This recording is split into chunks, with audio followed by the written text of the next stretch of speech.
You're listening to Geekcast Radio on geekcastradio.com.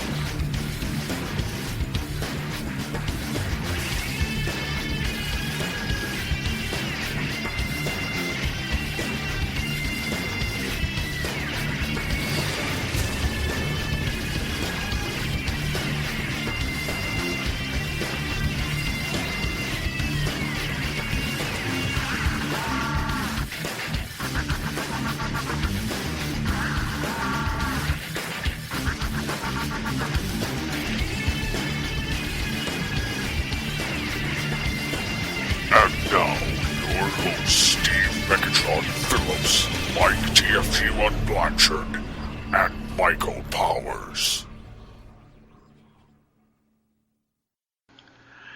Hello and welcome to the Geekcast Radio Network. Oops, that's the old script. Hello and welcome to Geekcast Radio, the flagship show of the Geekcast Radio Network. Today is a discussion on why and how network television has gone down the tubes. I am your host, TFG and Mike, and I am joined by a booth ninja. Hello. Hello. And as usual, Steve Megatron. Hello. Yes. I got the idea for this because there's so many shows on TV now that I just can't stand. Heroes being one, Supernatural being one, let's see, Lost. Okay. See where I'm going with this? There's just so much, I can count on one hand how many TV shows I actually watch on either NBC, ABC, Fox, or CBS. 24, NCIS, Smallville, Gossip Girl, and The Big Bang Theory. That's 5 shows. That's it. CW's not even broadcast television. Well, they're close enough, but you get the point, though. So that's where the idea for this episode came about. It's like, and on top of that, all these damn vampire and werewolf shows. There's one that I know of, 2 that I know of, and they're actually both pretty good. Vampire Diaries and True Blood. Exactly. I like both of them. No. If I want to watch a vampire show, I'm going to watch either Buffy or Angel. I'm not going to watch either one of those, even though I am a big fan of Joss Whedon, but primarily only for Firefly. Well, I gathered information from Wiki just to, kind of really prove my own point, the fact that the shows that I used to watch when I was younger, like Cheers, Family Ties, Knight Rider, Airwolf, A-Team, Magnum, MacGyver, the Cosby Show, there used to be a whole lot of good TV on, and now, at least in my own opinion, there is nothing that I'm interested in that the networks are currently running outside of the ones that I already said. Well, TV for me went down the tubes when reality TV came about. And reality TV came about, it started to get into my little, I have to clarify, before 2004, TV was almost non-existent to me. I watched TV, but I had no idea what a season was. I couldn't tell you the difference between a season finale and a series finale. But that all changed in 2004 when I actually ABC Family actually picked up the rights to redistribute Smallville. Mm-hmm. And I started watching. Smallville was actually the first TV show I started watching from the beginning, and that's because ABC Family was playing them. They had a freaking marathon where they played every season up to, I think, season 4, over an entire weekend or something like that. Mm-hmm. And I got hooked on the show from there, and then I started watching it on a weekly basis, and then I just started, picking up shows. I think it went Smallville, and then I picked up, on it, believe it or not, I picked up only the first season of Desperate Housewives. I made it 3 episodes into the second season, and I'm done. I think I made it to the end of the second season of that show, but after that, I was done. Well, but going back to what I said before, before that TV, I didn't really get the whole idea behind TV. That I didn't get stuff airs at certain times, and it's not on every week and stuff like that. But TV went on a decline for me after Home Improvement left the air, and right about that time, for some reason, to me, it seemed like that's when reality TV started taking off. Well, reality TV actually got launched, at least here in America, in the year 2000 with Survivor and Big Brother. They were the first two reality shows that you could choose from. And I'm sorry, I'm not going to watch a show with giant bugs and creepy crawly things and people out in the fucking wilderness. I'm just not. So I gravitated to Big Brother. And I have watched, I think, every season of that show up until the last couple ones I haven't really paid attention to. But yeah, reality TV has pretty much taken over, which sucks. Well, I can safely say I have not watched one iota of reality television. I refuse. I cannot, because whether it's like scripted or not, it's up for debate. It's piss poor television. What's up with all these reality shows that are about people? Like the Osbournes and the Hogans and Mr. T and... Well, that's all MTV. Well, even so, reality TV is just a cop-out for coming up with new original ideas. Exactly.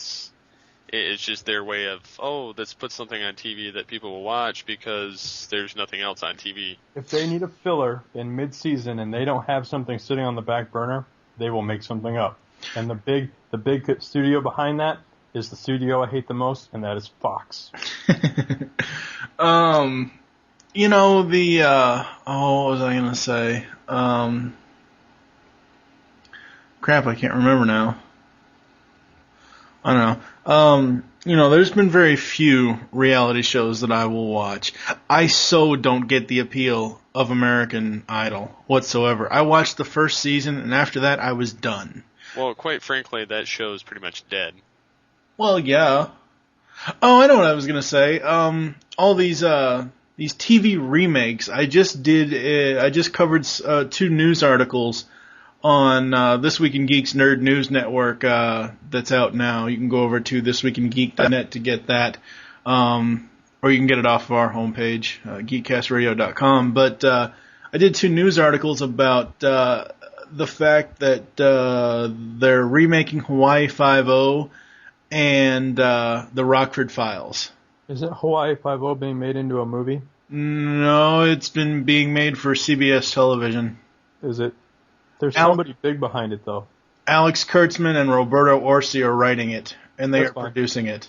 That's fine. They can do no wrong, in my opinion. Well, Go ahead, Steve. I was going to say, since the Star Trek movie, they've actually done pretty well. Anyone that collaborates in or around J.J. Abrams' circle can do no wrong. True. And speaking of J.J. Abrams' Circle, another great television show that happened in 2001, which I had no idea they wrote on it until I started doing a series marathon, was Alias. I had no idea Kurtz... Of course, before the Transformers movies, I never knew who the fuck they were anyway. But, I mean, since their fame off of Transformers and Star Trek, when I was going back and watching Alias, I saw they had written a few episodes in Season 2 of Alias. Which... I can't get into that show. Your girlfriend can, though, can't she?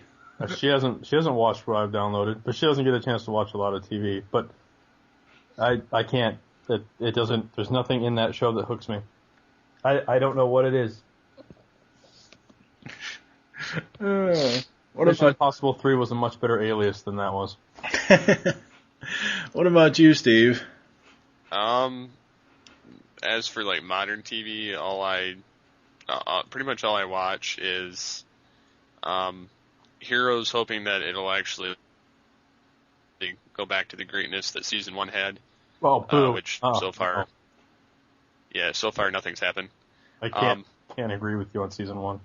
Well, season 1 was alright. I mean, the whole series has kind of been up and down, roller coaster-ish. It's not so much that season 1 was good, it was just that it was more, they had a direction, whereas now it's just every which way. Well, I really like season 4 the best, because I first of all, I just want to say I eat up any scene with Siler. Oh yeah. I will stop whatever I'm doing and I will focus my attention on just that man. And the minute he steps off scene, my attention is gone elsewhere. I won't pay attention to anything else. Well, he's pretty much the show. If you don't have him, the show kind of is just bland and sucks. But I had the problem I had with Heroes is the same problem I have with Smallville, and neither one of them has the budget to show me what I want to see. Yeah, don't even get me started on Smallville, because that's probably going to eventually be its own episode on this podcast, but Smallville, my overall opinion of the show now, they just need to put him in the fucking costume and end the show. Oh, but they can't. It's getting a 10th season, or 9th season. Well, that's what it's getting a 10th season, but that's what I'm saying. Next year, 10th season, put him in the fucking costume, give him 10 episodes, and end the fucking show. No, just wait. Just wait. David Goyer and Chris Nolan and Jonathan Nolan will put him in the Superman movie. Probably. But the thing is, though, the whole premise behind Smallville, when it originally aired, when Alfred Gough and Miles Miller started it, was the young adventures or the teenage adventures of Clark Kent with him growing up, going through, Earth-style puberty with superpowers. He's not a fucking teenager anymore. Well, no. They either need to put him in the costume and end the show, or change the name of the show to Metropolis, or I don't know, something other, Lois and Clark, The Adventures of Superman Part 2, or something. I don't know. I understand why he won't put the suit on, but even if he did put the suit on, the show still doesn't have the money to show me what I want to see. True. But anyways, Steve, you were talking about your shows. But pretty much the only other show I watch that's new, other than Heroes, which is on its break, is Supernatural. Which I've liked this show since the beginning. It's just that now it's starting to drag on, and then at the same time, they're talking about about having a 6th season when supposedly they're going to defeat Lucifer in season 5, which makes you wonder, okay, what's next if you kill Lucifer? God. Yeah, well, that's what they're kind of leading up to, considering he's nowhere to be found. But at the same time, I kind of get sick of watching this show just because every other, you watch 3 episodes, and then the CW has it on a month and a half long break. And that's the same thing with Gossip Girl. Well, I mean, I just get tired of it on CW because at this point, I'd just rather wait until it comes on a DVD. True. Just because they keep putting so many damn holes in between it, whereas Heroes pretty much runs consistently on through. Might have a month gap for a holiday season, and then it's back. Whereas Supernatural had a 2-month gap in between, and then played 3 or 4 episodes, and now they're on another month-long gap, and so they'll be back at the end of the month. So I don't know. Just network television in general just kind of sucks on how they play any new show. True. Other than when it's reality TV, because that's where they're putting all their focus because it's cheap. I think in 2004 is when 2004 was when I really started watching game shows again, obviously with Ken Jennings attaining celebrity status after a 74-game winning streak on Jeopardy. I hadn't watched Jeopardy in probably 8 years before this happened. Never watched an episode. Well, teach their own. I just remember growing up with my grandmother and my grandfather watching Wheel of Fortune and Jeopardy because they used to come on every night, 7 p.m. and 7:30 p.m. Eastern. So it's one of those nostalgic things, I guess. I think, personally, for me, 2004 is when I got really into TV, but I also think that's when TV started to take a turn, especially ABC for the most part. I mean, they came out of nowhere with Desperate Housewives and Lost, and just I stopped watching Desperate Housewives, so I can't really speak about it, but I just watched all 5 seasons of Lost in a month. Yeah. And first of all, I'm going to say that anybody that's known with that show from the beginning, I feel for them because there's no way that I'm having trouble right now when it's in its sixth and final season. I'm having trouble watching it on a weekly basis. I would have killed myself trying to watch that show on a weekly basis. I was able to watch it all 5 seasons straight through in a month, and it is probably the best definition of an episodic story arc or what have you in a TV show that I have ever seen. Because it doesn't treat you like an idiot. It is literally the definition of a TV show that if you miss an episode, you are fucked. Mm-hmm. So, and I enjoy that. I like intelligent TV like that. And that's one of the problems I have with Heroes is that the first 15 minutes is recapping the last episode. The last 15 minutes is recapping the episode you just saw, which gives you 15 minutes of a story. But you're getting, and then they just repeat that over and over and over. So you're only getting 15 minutes of forward movement in every episode. Now, see, I'm gonna have to watch next Monday night. I'm gonna have to watch. We're recording this on Tuesday the 9th or Wednesday the 10th, whatever you want to call it. But next Monday night, I'm gonna have to watch 24 and time those intro outros where they show the previously on and the recap of the episode, because 24 does that as well. I think they do it a lot better. There's a difference in a recap. Heroes to me doesn't recap anything. Yeah. It is there's a recap where it's 30 seconds of just stuff that you need to know. Lost does that. There's 30 seconds of stuff that you need to know, and sometimes they'll go way back to season 1 stuff and you're in season 4. And that's fine. But I'm saying Lost is a literal recap of the episode you just watched on top of stuff that they're bringing in from other. It's just there's not a lot of forward movement in Lost, or not Lost, Heroes, and that's one of the things that really bothers me about the show. See, I will never watch Heroes because I come from the aspect of I've seen the X-Men films. I don't need to see the X-Men films done even worse than they already are. Especially on network television. And if I want a copycat mutant show, I'll watch Mutant X before I ever watch Heroes. Did you just take a jab at Bryan Singer? Yes, I did.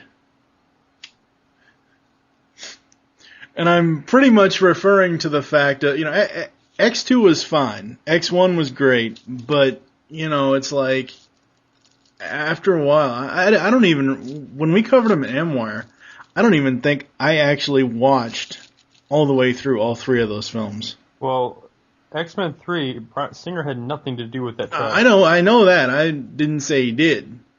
But so basically I'm taking a jab at Heroes more than Singer, because if, like I said, if I want an X-Men, TV or movie type of experience, I'll watch the X-Men films before I ever watch Heroes. Because all Heroes is a copycat of X-Men. Kinda. I started watching Heroes because of Ali Larter, but I stayed for Zachary Quinto. That's strange. Hey, he, like I said, he steals the show. He steals anything he's in. He just has that awesome presence. He does, and the guy, actually, someone told me he actually directed some episodes of Lizzie McGuire. Probably. I don't know if that's true because I never looked it up, but somebody told me that he did. Which I like that show too. It's funny, again, with this whole episode that, me coming from the fact that I very rarely watch network TV anymore. The 2 channels I watch all the time are HGTV and the Disney Channel. That's it. Because Cartoon Network now is going live action, which they really can't call it a Cartoon Network anymore if they're going to show nothing but destroy, build, destroy. Bastards. I only ever watched Adult Swim, and that started acting live action content a long time ago. Yeah. I don't even watch Cartoon Network. I see it as a failed network, in my opinion. The only reason why I watch it is because of that show, Superhero Squad. Never heard of it. It's basically an updated take on the Marvel characters. Oh, you know what? I have to. Since we're talking about TV shows and we started talking about Cartoon Network, I have to admit, there is, and I'm going to use air quotes here, there is one reality television show that I have watched. It is called Total Drama Island. Oh God. No. No, I know. I'm not saying it as a bad thing. Go ahead, but I'm not. I have watched it from beginning to end. And I'm not ashamed to admit, a lot of shows that if I'm watching TV, I'm usually on my computer at the same time. And shows end up being like a background, like a soundtrack to what I'm doing. Mm-hmm. And I'd be on my computer and Total Drama Island would come on. I would watch I would listen to the episode that was on. And I heard the cartoon, I'm watching Cartoon Network and I hear an animated character say boobies. And I look up at my TV, and there are pixelated boobs on my TV screen. And I was like, that's it, I'm watching this show. And I went online, and I downloaded the entire thing. I watched it from beginning to end. It is a great parody of reality television. And it's kind of a shame that, it's a Canadian cartoon that gets re-aired on Cartoon Network. Yeah. So if you know where to look on the internet, it can be spoiled for you because the actors that did the voice actors had to sign non-disclosure agreements to not talk about who wins the contest. Right. While it aired. So it really was like a reality it was scripted reality television, which made it great, but it was like a parody in and of itself, and the fact that you didn't know who won. But when it was airing on Cartoon Network, you could go online and already find out who won. Right. But yeah. Cartoon Network did their best to build up, even doing promos about who do you think's going to win. It comes down to these two people. It was just that was the last great thing I saw on Cartoon Network. And they actually did try to do a follow up, which is Total Drama Action. Which is the exact same, all the same people. They just moved the reality thing to somewhere else, and they started spoofing movies. Mm-hmm. I got halfway through it. I kind of lost interest in it because it just wasn't as sharp as the first one. Yeah. But I just wanted, because reality television and Cartoon Network. I just had to throw that in there because I thought it was the greatest thing ever. Oh no! I mean, I tried watching some of Total Drama Island, but I eventually kind of lost interest, not really in the show itself, but I kind of lost interest in watching Cartoon Network. Of course, this is back when I still had Boomerang, which, like Steve said, he watches all old stuff, and that's, thank God for DVD. Well, see, yeah. We have AT&T Uverse, and they have Boomerang on there, and one of the first things I did is I went in season pass, Centurions and some other things, and I watched one episode of each of them, and I was like, I can't watch this.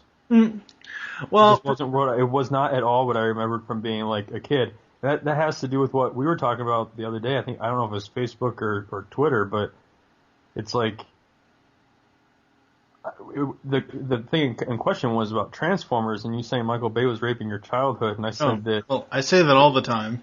Right, but in my opinion, I don't think he's raping anything because, like I said on Twitter, it's the goal of the cartoon that we watched when we were kids was to make us want to get our parents to spend the money to buy those toys, and if I'm not mistaken, that's exactly what the movies do.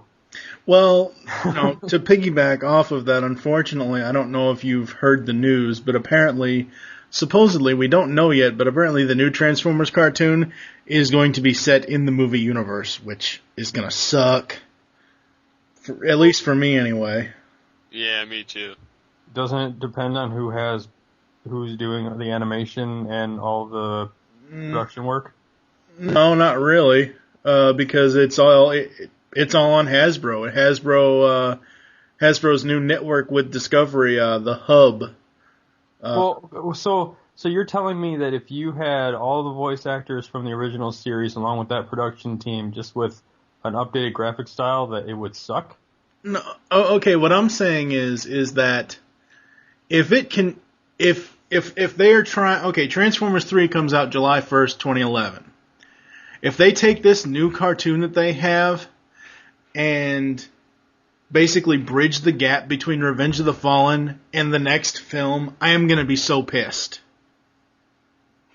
Okay. Basically, that's what I'm saying. It's basically like those in-between graphic novels and stuff like that.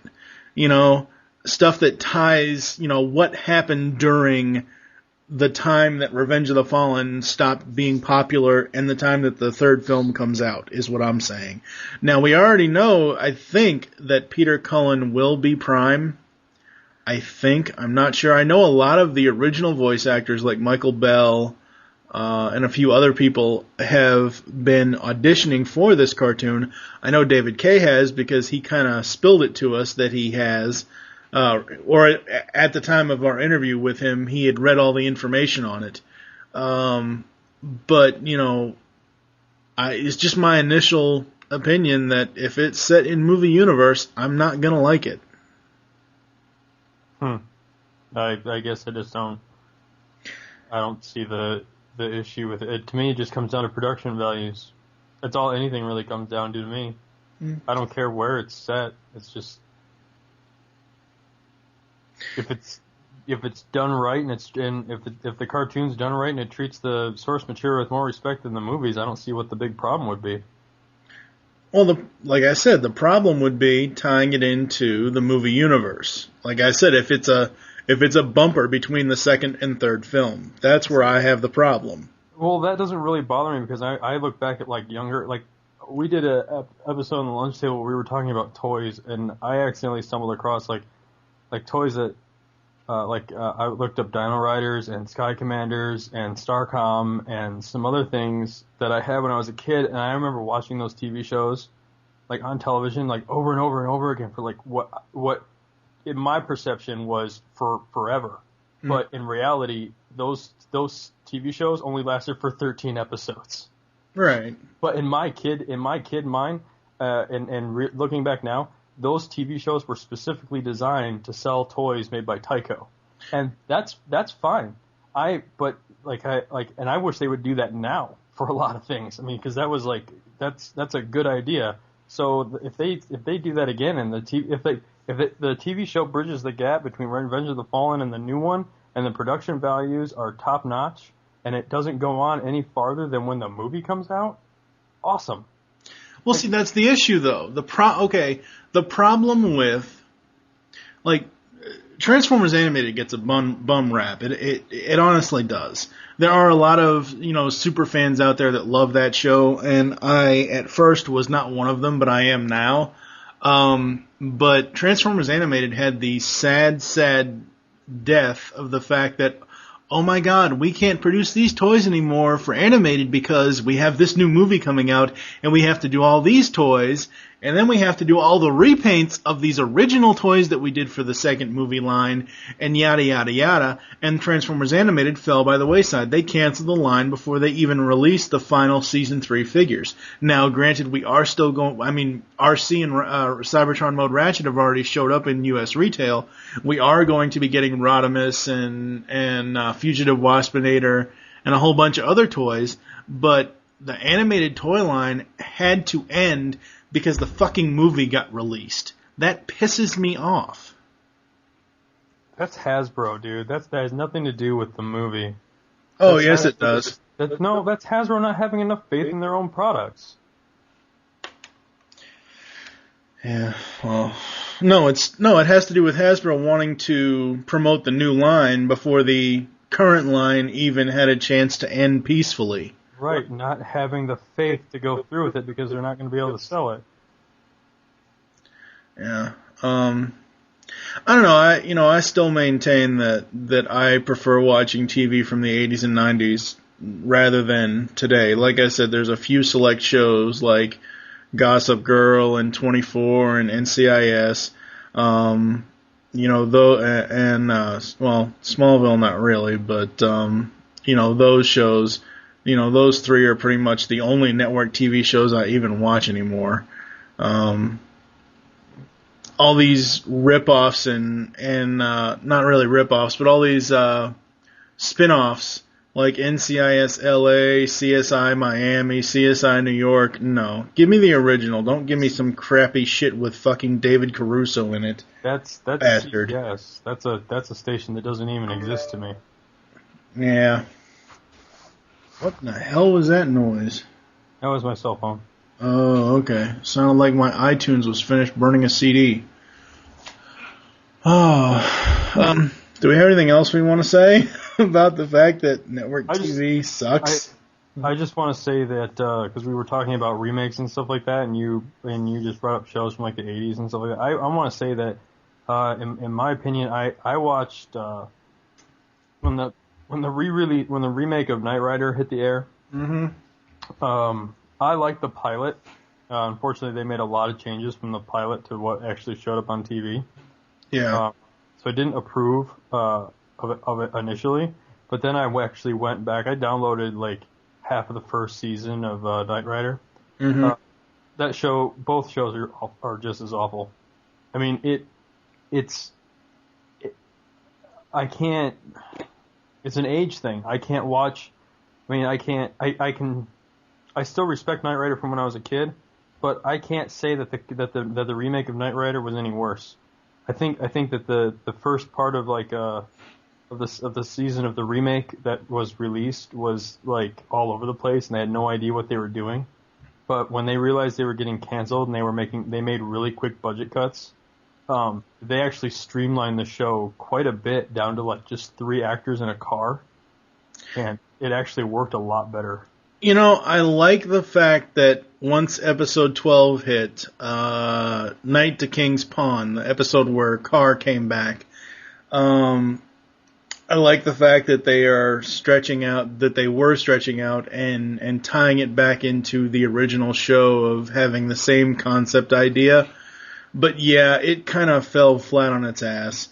As far as the original show, I have always and will always love that show. It doesn't matter how cheesy it is. That's just what it was in the 80s. Well, I'm not saying cheese is bad. I like a good helping of cheese. I'm not saying that you're doing this. It just really bugs me when people are like, you know, the original is so much better or you know, but it's like, it's not. Well, yeah, it is. In comparison to the two Knight Riders, Knight Rider in the 80s lasted 4 years. This Knight Rider barely got off the ground due to the fact that NBC dropped every single promotion for it. They started websites and everything else. They had Ford behind them. Ford eventually dropped out. They no longer had, by the 13th episode, there was no commercials airing for new Knight Rider whatsoever. But what I'm saying is that the acting, the production values of the show are not. They were similar. It's like I'm not sure I'm articulating it the right way. I'm not saying I liked one show more than the other. Obviously, when I was a kid, a talking car was like the greatest thing on the face of the planet. Yeah. Right? And a car still is the coolest thing on the face of the planet. I'm just saying that the Knight Rider that I when I was a kid and I watched Knight Rider, that stuff was the shit. When I watched like Knight Rider, and then I watched, you know, and I even watched all the movies, and then I watched like Knight Rider 2000, and then I watched you know, I watched the pilot for the new Knight Rider and then all of Knight Rider. It all felt the same to me. Like I understand that NBC dropped the ball on promotion because NBC doesn't know how to promote shit. But the one thing that the creators of the show, not the network, the guys that stood behind the show, in my opinion, they captured the essence of what the 80s show was. But because they did that, the 80s stuff does not sit well now. It was not. See, I think it does. I don't think so, because it's like, it's the same problem that people had with Superman Returns. Singer made a direct sequel to Superman 2. He didn't go and make his own thing. The guys that remade Knight Rider, they didn't try and make it their own. Right, they made it a sequel to the original series, but Right. the thing is, though, I can see the continuities tying together, but I can also see how other Knight Rider fans would have a problem with the new series. I personally don't.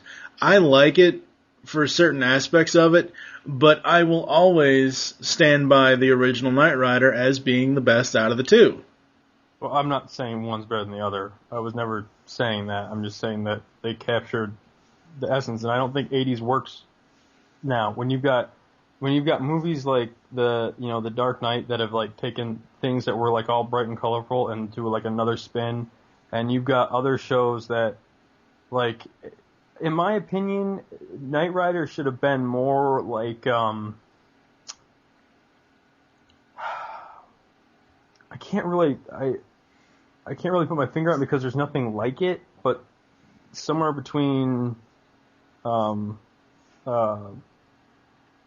just like a traditional cop drama, more or less, with like the production values of like a cop drama with a science fiction talking car. So basically, you're wanting to mix Knight Rider with The Shield. I didn't even watch The Shield. FX doesn't. Okay, now, granted, you can say what you want about FX, but The Shield was their very first original television property back in 2002. I love that show. That show is just awesome. Or even if you took something like, I'm not saying that I'm not saying FX has bad low production values. I like Rescue Me and I like Nip Tuck. Okay? I've never seen Shield. I'm not going to say it's bad because all I hear about it is good things. But yeah, if you'd taken something like The Shield and just put like a talking car in there, like it, for some reason I think that would have worked better now than what they were doing. Not to mention that I always felt like the new Knight Rider was a ripoff of Viper. No. Yes, the transforming car. Don't tell me that wasn't a ripoff of Viper.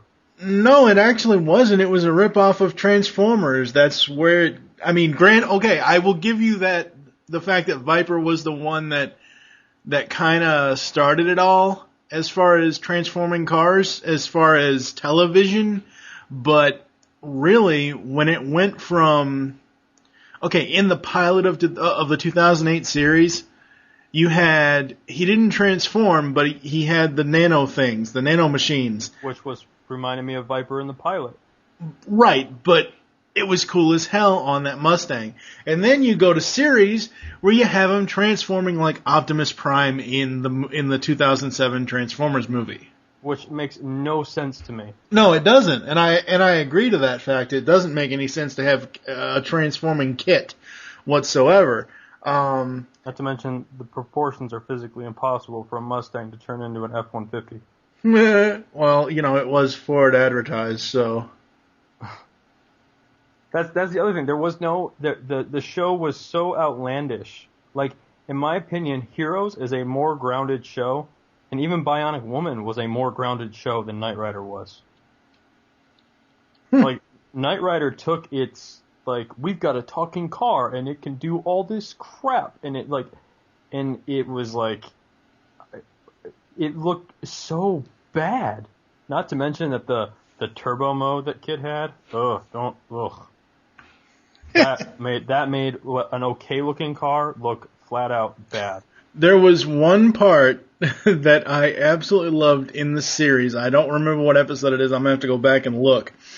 There's an episode where Michael Knight Jr. tries something different with Kit, and he turbo boosts at a 90-degree angle to get up over onto some other freeway, highway, road thing, and just the 90-degree angle vertical turbo boost, I thought that was such a cool effect.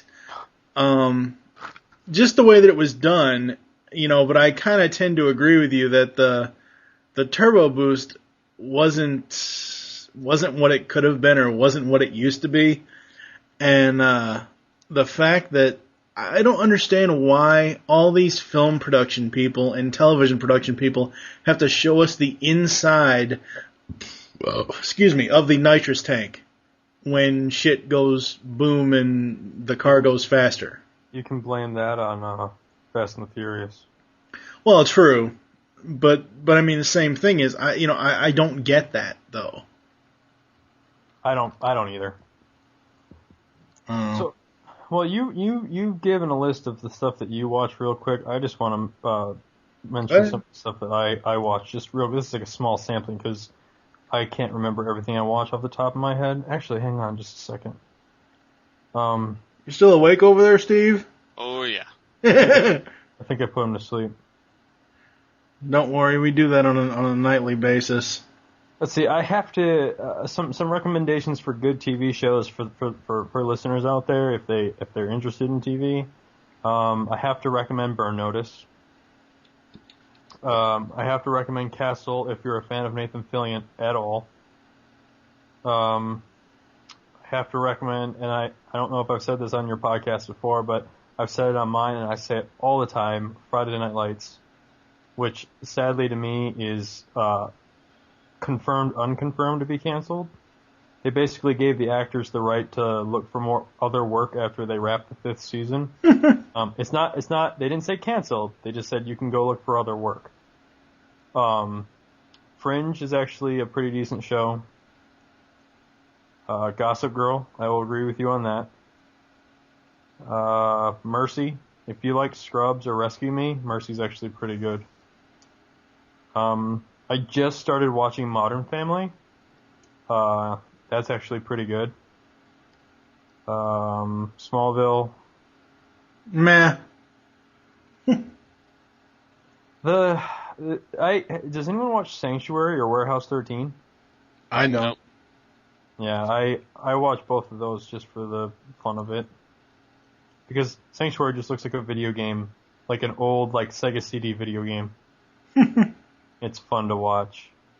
So yeah, I mean those are shows that I have way more shows than that I watch on a weekly basis, but those are some of my top tier, the ones that I wait till I watch all the crap stuff that I watch all the shows because I like them, but I have shows that I actually consider crap or throwaway shows, filler shows.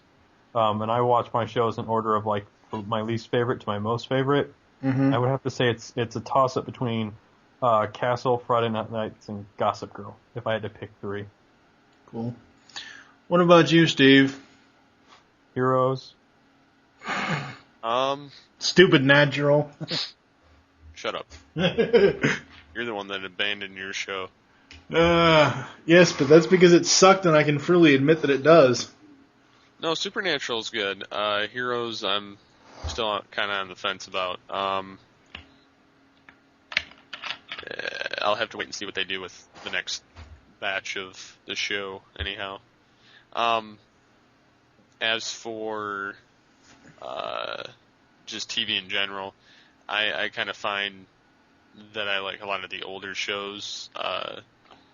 Now, this is just my opinion. I don't, I'm not going to try and push my opinion on other people, but I think that the original versions of some of the shows are better, whereas, I mean, and there is a chance that sometimes the newer incarnation is better than the previous one. But for instance, I just got back into the Batman animated series. I find that more interesting and a lot more fun to watch than any of the newer incarnations of Batman. You mean the New Adventures of Batman and the Justice League stuff?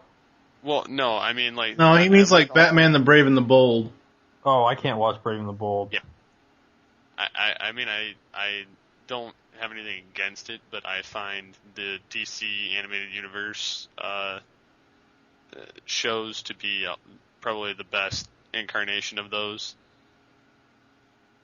I don't know. I just feel like they're dumbing down a lot of the shows for younger generations.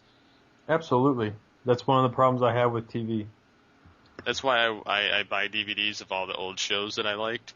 That way when I have kids, that's what they're watching. Well, you know what, Steve? I have that exact same opinion. That's why I have 3,000 TV shows on my hard drive.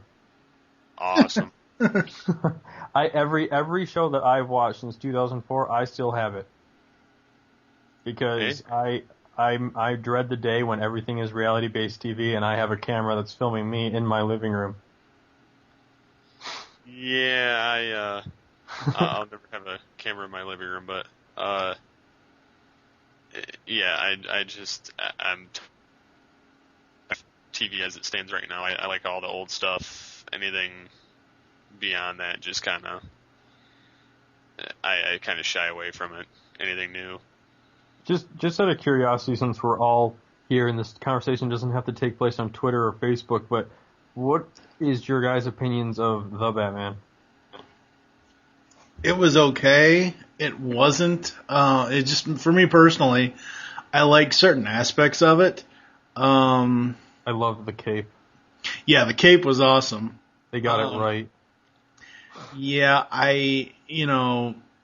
I actually didn't really pay attention to, like, I watched, like, the first 2 seasons in reruns on Boomerang, and I actually have the 5th season on DVD because that's when they started doing team-ups, and they brought in the not really the Justice League, but they brought in, like, the Hall of, for some strange reason, they decided to pay homage to the Hall of Justice from Super Friends and have it in space on a crater, kind of like trying to mimic what the Watchtower looked like in Justice League. It was probably rights.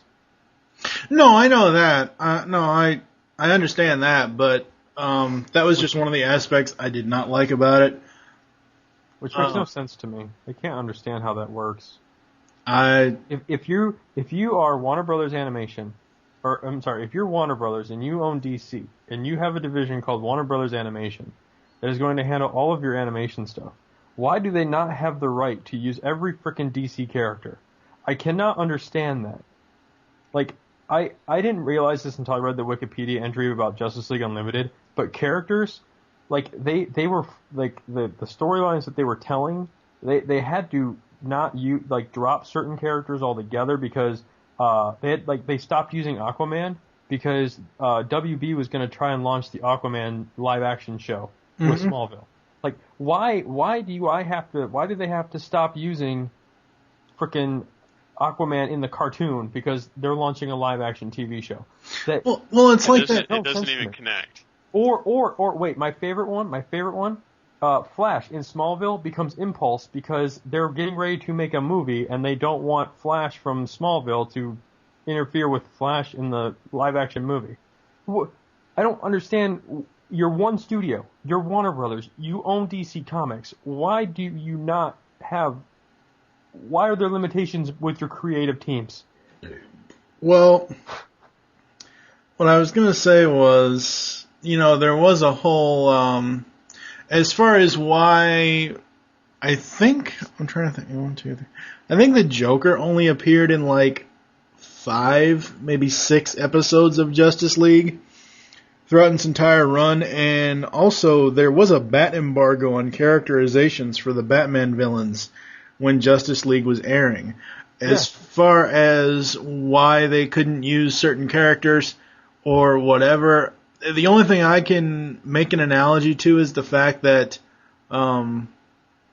when, I know this is going to be bad, but when Lois and Clark, The New Adventures of Superman was on, DC was going to marry them in the comics, but the show called them apparently and said, hey, can you not do that because we're kind of aiming for that in our show, and that's where the death of Superman came about. I don't understand how that. I don't understand why. I don't understand how it works either. I'm not really sure whatsoever. If people would like to let us know, you can call our voicemail line at 502-526-5821, or you can send an email to steve@geekcastradio.com. That's just always like. I mean, it's not like they're Marvel Studios and they've got movies all over like with every studio. Sure. It's DC. That's one of the things. And Warner Brothers is a good studio. Don't get me wrong. They're like easily my top favorite.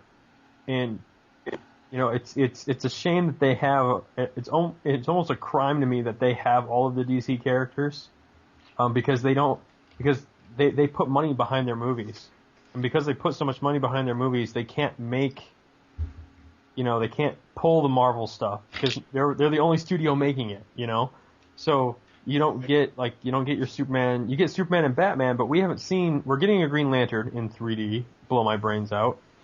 And we're gonna get a Wonder Woman, and Flash is moving forward too now. But it's like, it's good that we're seeing these movies now, and I'm glad that Warner Brothers finally, actually went into their piggy bank that they built with The Matrix and with Lord of the Rings, and they're starting to use some of that money. Mm-hmm. But it's almost a shame that they're the only studio that has them, because it's kind of like, if one of those movies flops or doesn't make its money back, that's like the end of it. Well, see, that's the problem, and that's one of the reasons why, and I know we're kind of veering off of how network TV declined, but one of the things is not really between other studios and Warner Brothers, but between Marvel and DC. I much prefer the Marvel Universe films to DC films, because DC films, they don't put out a lot. It took them 8 years to do a Batman film, and then, of course we have The Dark Knight, which is all well and good and, one of the best movies ever. But, from 1995 until 2005, DC or Warner Brothers did nothing with any of their characters in film. They didn't. The problem is that, okay, I have read more Marvel comics than I ever have DC comics, because I can't read DC comics. I just can't. Yeah. I get to the end, and I swear to God, it's like there's pages missing. Like, I get to the end of the graphic novels, and it's like you're there's like this climax coming, and the climax is on one page, and then in 2 pages the entire comic is wrapped up, and I'm like, what the hell just happened? Yeah. And I think, it's kind of like that, but Marvel characters aren't like that. For some reason, Marvel characters are a little more in depth. There's a little more, there's like different, like more shades to the characters, more color, more life. Well, Marvel's always been behind their movies. Okay, granted, Iron Man and The Incredible Hulk were the first two they actually ever produced themselves, but like with X-Men and Spider-Man and Daredevil and all the movies that have been out so far, Marvel has backed them 100%. Actually, you'd be surprised how much say Marvel had over Spider-Man, X-Men, and Daredevil. Okay, but what I'm saying is, those movies are the reason they made their own company. I know that, but what I'm saying is that, the Marvel name is behind those films. Granted, whether Marvel had anything to say about them or not, for the most part, save Spider-Man 3 and X-Men 3, they were good films. I don't know. But here's the thing. I think the DC characters make better movies. I think the DC characters make better animated movies than they do live action. Outside of The Dark Knight, the DC characters make better animated film than real film. Well, that's okay, because I have faith in the next Superman, because one, it's not being called Superman, it's being called The Man of Steel. It's being written by David Goyer and Jonathan Nolan, and being overseen by Christopher Nolan. Like, DC has pretty much handed over their all of their stuff to them. Thank God for that, because if we got another brooding Superman, I would shoot myself, fucking Bryan Singer. I don't think it was bad.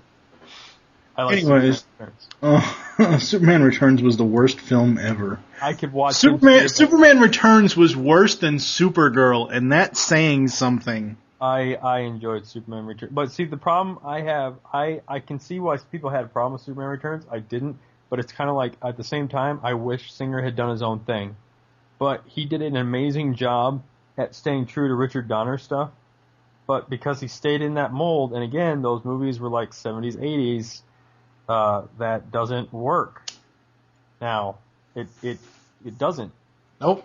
So it's that there's like a perfect example of he should have made it his own. He took X-Men and he made it his own, which is why it can stand on its own, whereas his Superman doesn't stand on its own, because he just was like, everything has to be like this, and it only would have gone this far. But I'll tell you what, the special effects in that movie were amazing.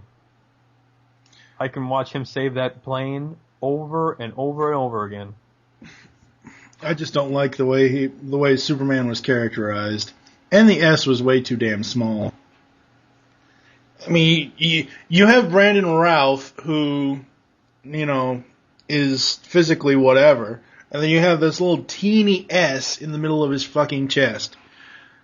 You know, you could barely friggin' see it, but, I didn't have a problem seeing it. yeah. Anyway, I guess, Steve, do you have anything else you want to say? No, not really. Thank you for joining us here on Geekcast Radio. There are several ways to get in contact with us or leave feedback for the show. The first is you can stop by www.geekcastradio.com and find all the other podcasts there. You can join our forums at PredaconEmpire.com/Nexus, and you can leave the show feedback in iTunes. Please do this. We now have a voicemail line. Call us and leave us your thoughts on each episode. Be sure to say which show you're leaving the message for and your name. The number is 502-526-5821. You can follow us on Twitter. The show name there is Geekcast Radio. Mine is TFG and Mike. And Michael, what is your Twitter? Booth Ninja 81. Steve? SCP-21. We hope you enjoyed this episode of Geekcast Radio and wish you'll join us next time. For now, I am TFG and Mike with Steve Megatron Phillips. And Michael Powers. saying thank you for listening and until next time. Later.